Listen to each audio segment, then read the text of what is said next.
going to address us. He is going to give us what we need to hear in regard to what men are not saying and what needs to be said. Okay? All right. Thank you, brother. Hey guys, how y'all doing? Some of y'all might know me, maybe not, may not, I don't know. My name is Chris Burkett. I'm the director of Big Brothers Big Sisters. I played 10 years in international football. I played my first 4 years with Buffalo. My last with the New York Jets. So some of y'all might know me from playing at Jackson State. But I go around sometimes and I talked to a couple of weeks ago at a local middle school here. And like I said, some of y'all might know me from playing ball, but I went to, the mayor was there, and a couple of big name people were there, principals and all that stuff. And I spoke, and my father, just so you know a little bit about me, my father went to prison when I was 4. I'm 49, he's still in prison right now for the same crime. So I went up there and I kind of told my story to the little kids and the parents in the audience, and I came back, and when we got done talking, the parents, we started kind of mingling, we had a little food and all that kind of stuff, and this one little brother was hanging out with me. He was following me. I guess he was about 7, 8, maybe about 10, I guess. And I go to this station right here, I say hello to this group of people. I go over here and I talk, shake hands, what we do. And this little boy was just hanging out with me. So I saw that, and I work with kids every day. So I saw that he was kind of hanging out with me, and I went up to him and I said, now you go with my buddy. You know how you have to make kids talk to you. I said, now if you're going to hang out with me, you're going to be my buddy. You got to tell me, you got to talk to me. You got to tell me what's going on. You got to talk to me. So he wouldn't talk, so I said I had been doing the football thing. I thought he was impressed that I played football in the National Football League. So I started saying stuff like, who's some of the players you like? You like Reggie Bush? He said, I don't know who that is. I said, who you like? I said, you like Deuce McAllister? He said, I don't know who it is. I said, Deuce, because he's local. And then I said, well, what's going on? You got to talk to him. He said, my dad in prison too. So the fact that his father was in prison gave him a connection to me. So we have to listen to these kids. Just like they said, we have to listen to these kids. We got to see what's on these kids' mind. When I used to go off to school, my mom, I had 4 brothers and sisters. And when my mom would go off to work, my mom would work from 4 o'clock in the morning until about 10 o'clock at night. And on weekends, she cleaned people's house. Seldom. I never saw her. So when my mom would go off to work, I went right off. I would fake like I was going to school. I was a good student. I was an excellent student. But the only reason I wasn't doing well in school because I never went. I never really went to school very often. That's why I was doing bad. But when I finally started going to school, I started getting better. But my mentor, and this is what I'm going to talk about a little bit. My mentor was a guy probably about at 9 and 10, 11 years old, was a guy probably about 30, 35 years old. Now, I want to give you some numbers right quick because this is kind of startling to me, and this is what I do every day. We mentor throughout the state of Mississippi, not just the metro area. In 2009, 2010, and I don't want to give recent numbers because we've had a staff reduction, but we mentored probably about 3,100, 3,200 children. Out of those 3,200 children, 2,800 were African American children right here in the state of Mississippi. Out of those 2,800, 1,900 were African American boys, were little black boys. Now, out of those 1,900 boys, they had mentors of 116 African American males. In other words, black men aren't mentoring their children. Okay. They're not doing it. Black men aren't mentoring their children. We'll go out and we'll get our Escalade. I got one out there now. We'll go out, we'll ride around in our Cadillac, we'll talk good, but we're not walking the walk. So we talk about what kids do. Somebody can say we don't have to mentor. I don't run into these kids. I don't live in the same neighborhood they live in. And you may not at 7, 8, and 9 years old. You may not.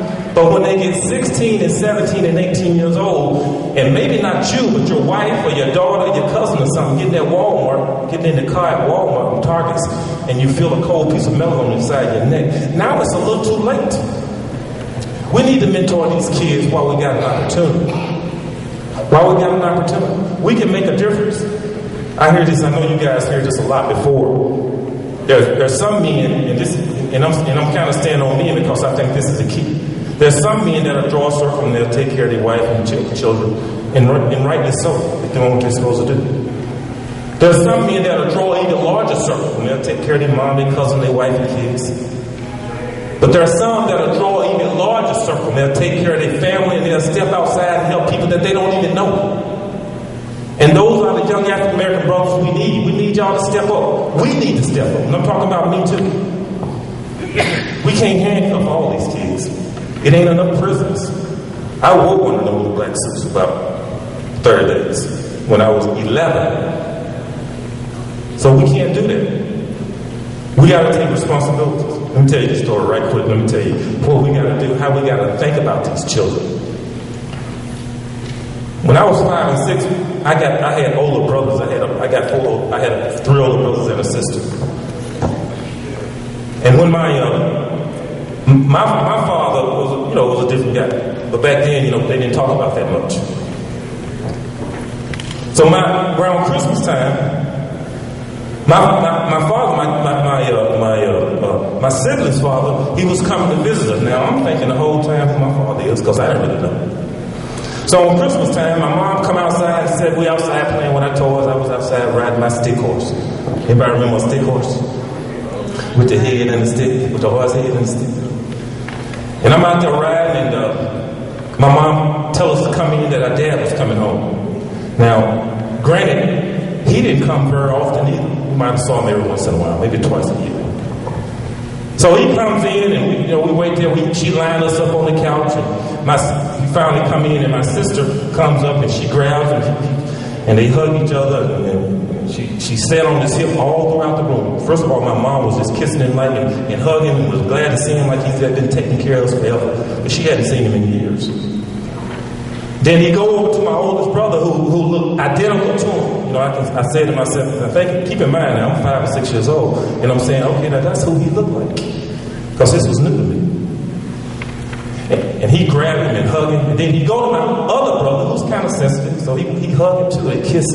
And I said to myself, I don't usually see stuff like that. I see hugs and kisses like that on the walls in Little House on the Prairie. So you didn't see stuff like that in my neighborhood.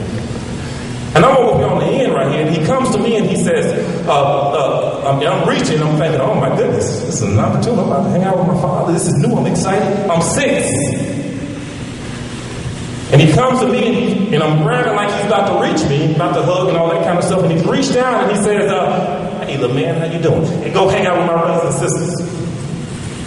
Right then, at that second, I started thinking about my stick horse outside. I took my mind off that. We have to understand things happen in these young brothers' life that you may not know about. So we got to give them some credit. We got to start doing things. I mean, I know as parents and as African American men and women, sometimes we make decisions and we might not think these kids see certain things and certain things react to them, but it does. I mean, these kids can see stuff, they feel stuff, and they do it at an early age.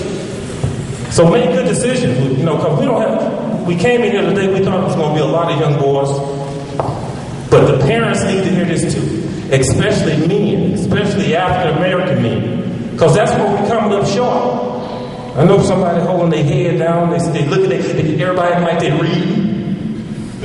But that's the truth. We ain't stepping up. Black men, you know who's mentoring our kids? Black women, white women, and white men. You brothers ain't stepping up. I got something else to do. Sure you can. I'll talk all day. Yeah, I want to ask you a question before we go to Brother Batiste. The conversation about being stepping up comes up a lot. Right. And what I've noticed is that we do a really, really good job. I won't be good, I won't think they'll bad. We do a really good job of pointing at problems. What would you say to a brother who you know is not stepping up? What would you prescribe? What would be a prescription you would give him in terms of stepping up? What does that mean? What does that look like? Well, this is one thing. You ain't gonna ask me a question I don't know. You ain't got to get an answer. Be consistent. Be consistent. We can stand up here. You can do what you're doing all day. You can have conversations. We can talk. We can give speeches. But these young boys, if you don't be consistent, if you don't have an ongoing dialogue, if you don't communicate with them on a regular basis, they'll forget what you talked about in this speech up here. Now you'll go home talking to your wife saying, oh, I tore it up today. Oh, I had them all listening to me. Oh, I patted myself on the back. I did good speaking.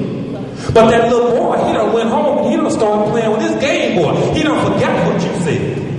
So you got to do it every day. You got to be consistent. You got to hang out. If you sincere about somebody, if you see somebody failing, if you see a little boy not doing what he's supposed to do, be consistent. Hang out with him. Spend some time with him, even if he's not yours.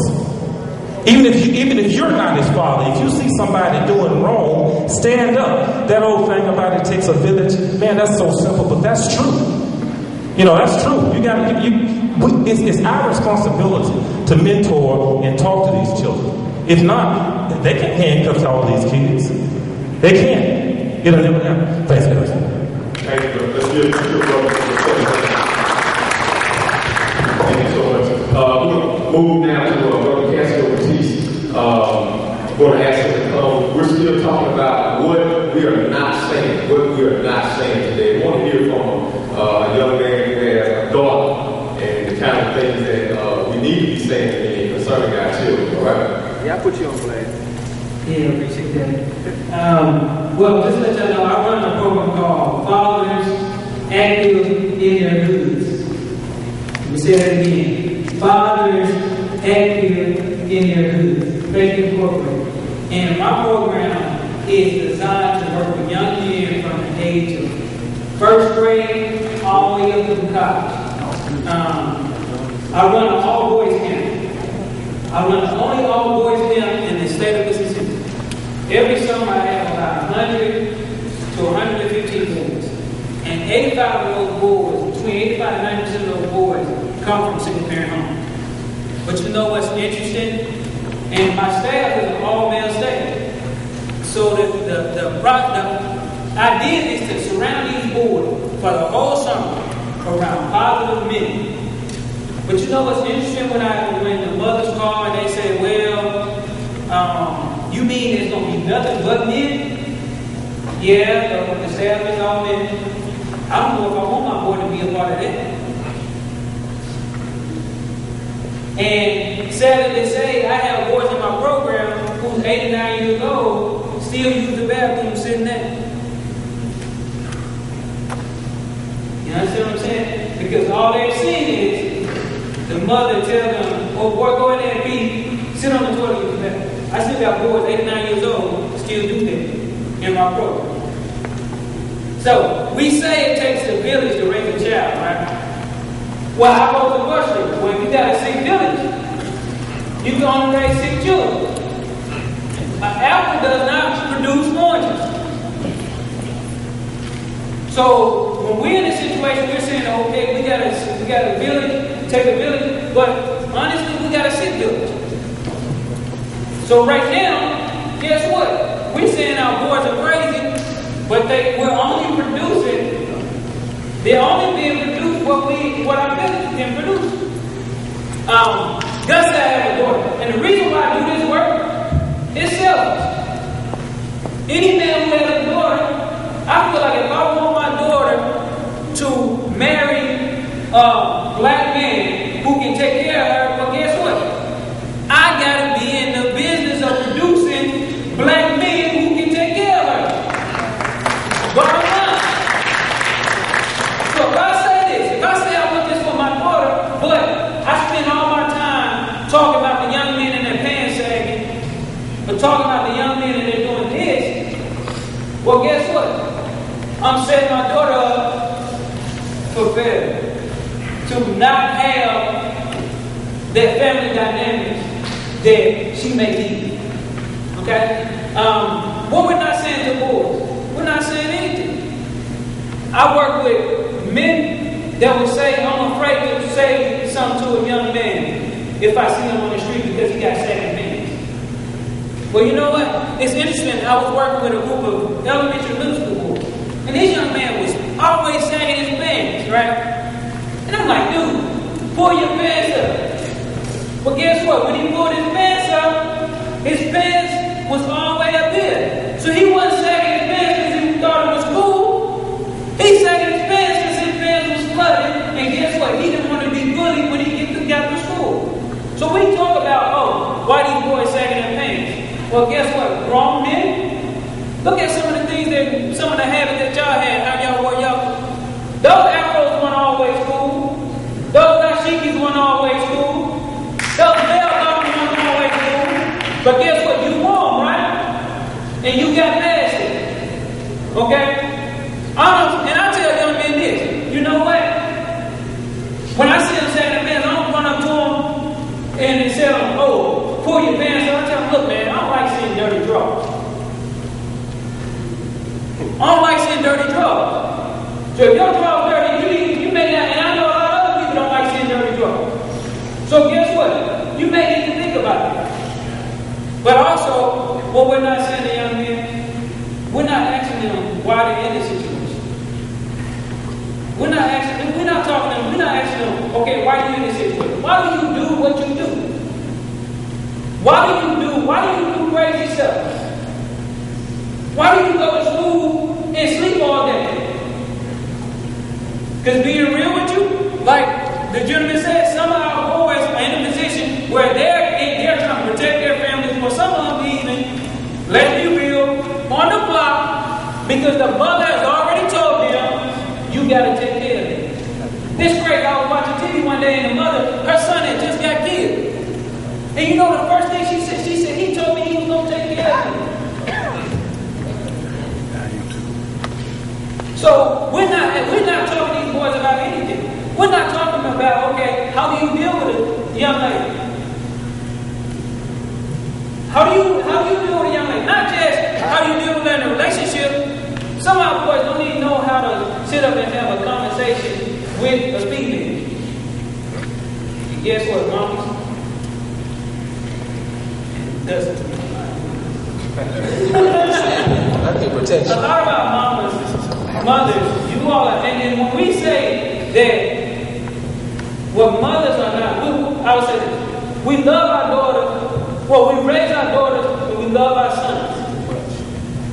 And what I mean by we raise our daughters, we prepare our daughters to go and be prepared for life. We teach them how to cook, we teach them how to pay bills, we teach them how to shop.